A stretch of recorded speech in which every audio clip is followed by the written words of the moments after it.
I don't know what to tell you.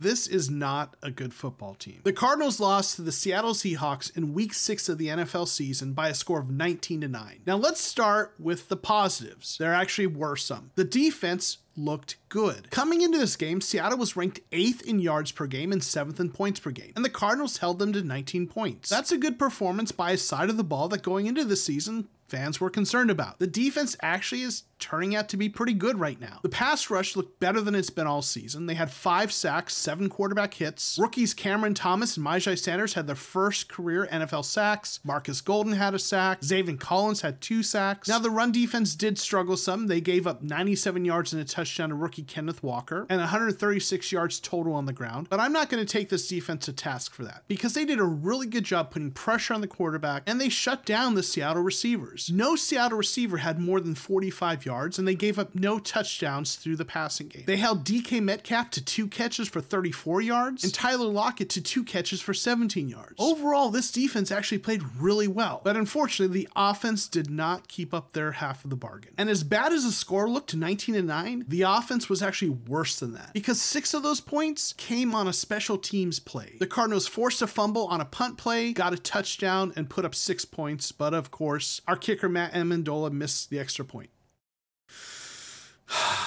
Yeah. But if that wasn't bad enough, the Cardinals were playing the worst defense in the NFL statistically. The Seahawks were rated 32nd in yards allowed per game and 31st in points allowed per game. The Cardinals should have been able to get their offense going against Seattle, but they didn't. Scoring 3 offensive points is bad enough, but when you can only put up 3 points offensively against the worst defense in the NFL, something is wrong. Now, Kyler Murray had a really bad game throwing the ball. He was overthrowing and underthrowing receivers. He had 1 interception, probably should have had more the way he was throwing it. Was missing open players. He had a few nice throws, but it was really a bad game for Kyler. Now, he ran the ball for 100 yards, but fumbled as well. It was nice to see the Cardinals run the ball with him more, and he was good running the ball except for the fumble. But clearly it wasn't enough. Now, there were issues with the offensive line and injuries and Seattle being able to get pressure on the quarterback, but even with those injuries, you should be able to put up more than 3 points against the worst defense in the NFL. This is not a good offense right now. And DeAndre Hopkins coming back isn't going to be enough to fix this, especially if Hollywood Brown misses time. He went down with an injury late in the game. We're still not sure how long he's going to be out. I'd imagine he probably misses a Thursday night game, but we'll see if he misses more than that as well. Right now, this is the low point of the 2022 season. The Cardinals just lost a game that they needed to win against a division rival, but even worse, looked anemic on offense against a bad defense. I'm usually a very optimistic Cardinals fan, but right now, it's hard to see them getting this right this year, even with Hopkins coming back. It's going to take a dramatic turnaround to salvage this season from a head coach that is notoriously bad in the second half. Can it happen?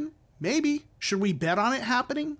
Probably not. The only silver linings in all of this is that the defense looks good, and we're seeing some nice development out of some of those draft picks. Zach Allen, Byron Murphy Jr. It was nice to see both of those rookie pass rushers get a sack. But right now, I'm starting to get to that point where I'm looking at next year, and that's not where you want to be at week 6. I hope the Cardinals turn it around and prove me wrong, and I'll gladly eat my words if they do that. But right now, my optimism is waning. Please be sure to click like and subscribe. Thanks for watching, and we'll see you next time on The Cardinal Rule.